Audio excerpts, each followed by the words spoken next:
The Exuma Keys Land and Sea Park in the Bahamas is one of the oldest marine protected areas in the world, a man-made sanctuary in the sea. The waters teem with life from the smallest to the largest creature in the food chain, because they are protected from the most efficient predator our oceans have ever known.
Now, where do you...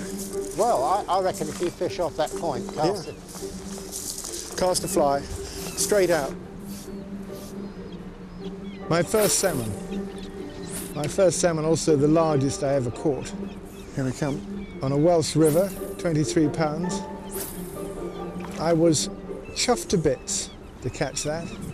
Huge fin. I have never been more proud of myself. It was the last that anybody caught on that beat for years and years. I don't think anybody's caught one as big as that since.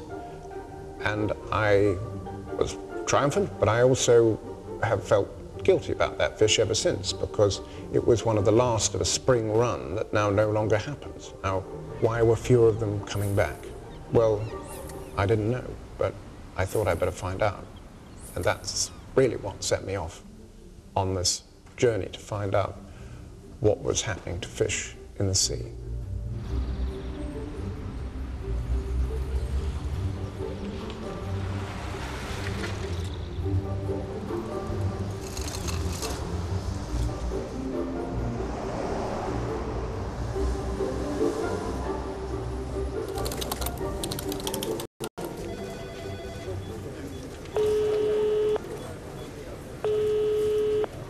It's Clover, Charles Clover.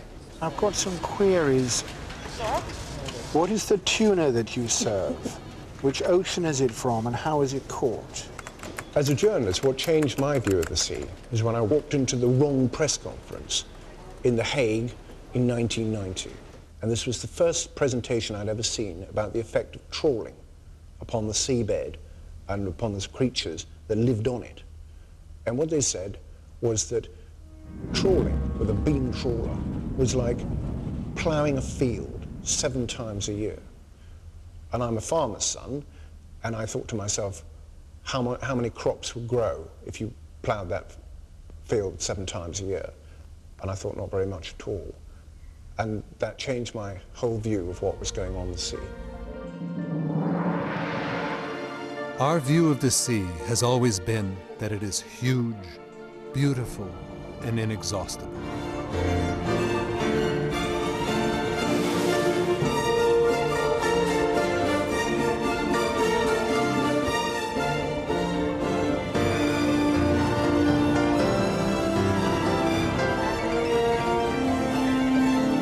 The oceans are the common heritage of all mankind, and for billions of years they have been full of life.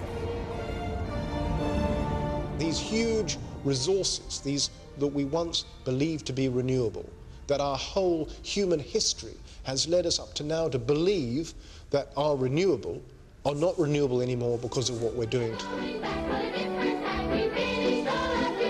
Row with all your might. What a hardy bunch and what a a crunch. It's truly fact, not fable. Cod fillet so fine, golden crisp every time. Comes from the captain's table. We never used to think about where our fish came from, but in fact, they are wild animals. And we found that out to our cost for the first time in Newfoundland.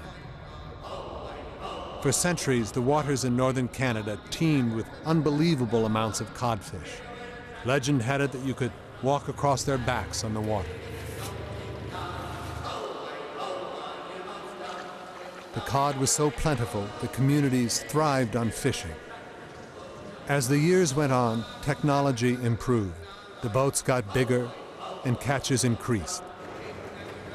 The bounty seemed endless. Then, in 1992, the unthinkable happened.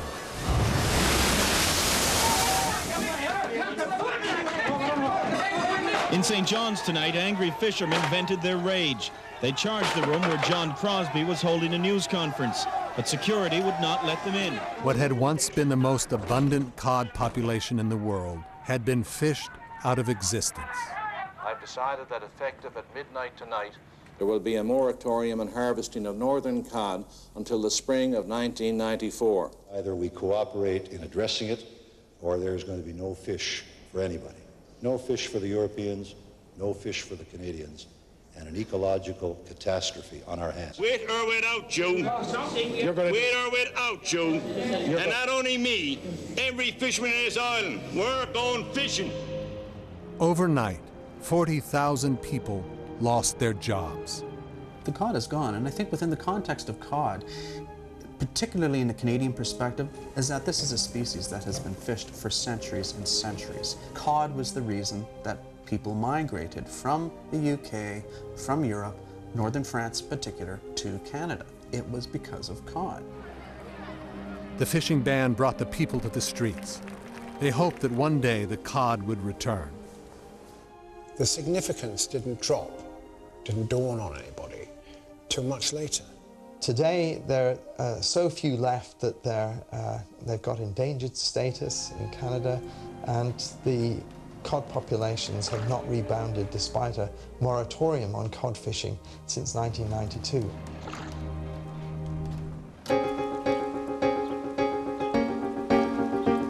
After the collapse of the cod, a new breed of fishery scientists started to investigate what had been happening to all the fish in every ocean of the world.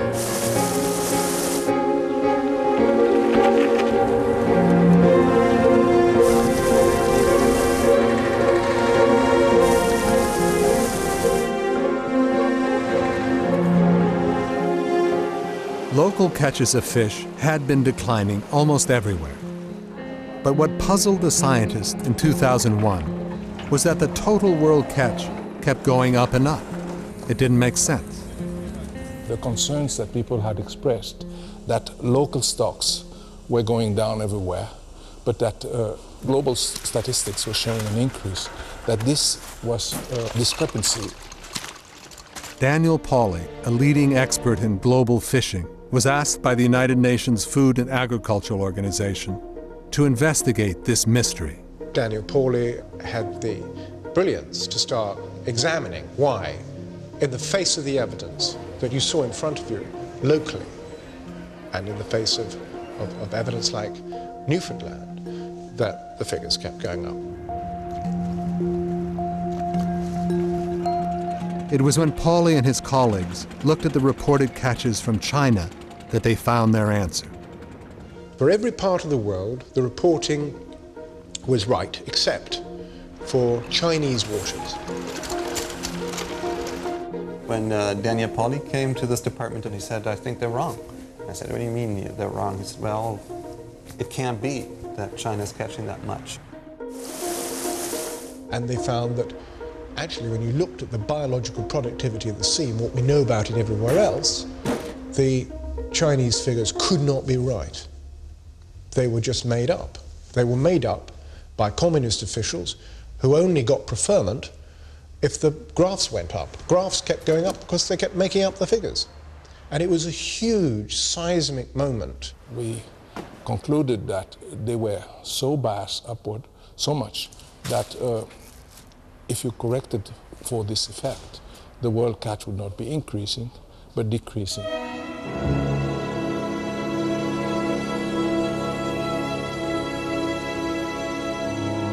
For the first time in human history, the future of the food the world gets from the sea was in doubt. Sent a shiver down my spine, because that was the one thing that a lot of people were holding on to. Well, things may be bad, but at least we're catching lots and we're catching more every year, so it can't be that bad. From about 1988, we now realize it was on the way down.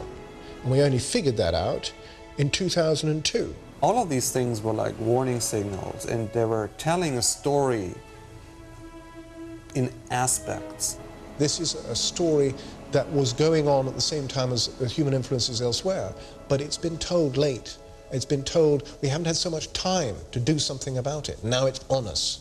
And now, in the next maybe 40, 50 years, and that's why this is arguably one of the biggest problems in the world.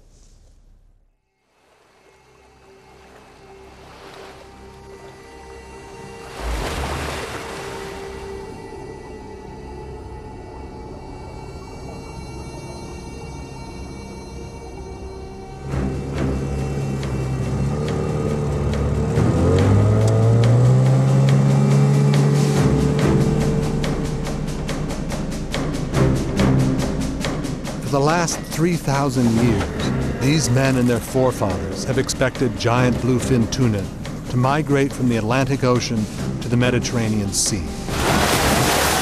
And every spring, the fishermen set their trap, an ancient method of fishing known as the almadraba.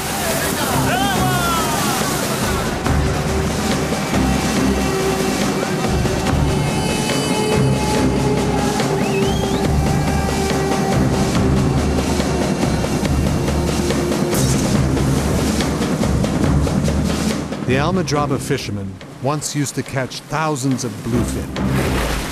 But over the last 10 years, their catches have declined by 80%.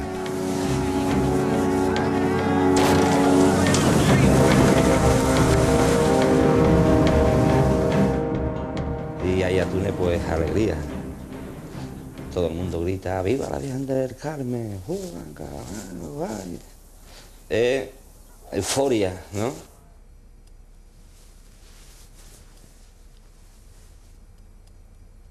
Pues ya te he dicho, como te contaba, esto no es tal como cuando yo llegué, ¿no? Hace 22 años. Esto tenía mucha vida, aquí estaba tu mujer, tus hijos.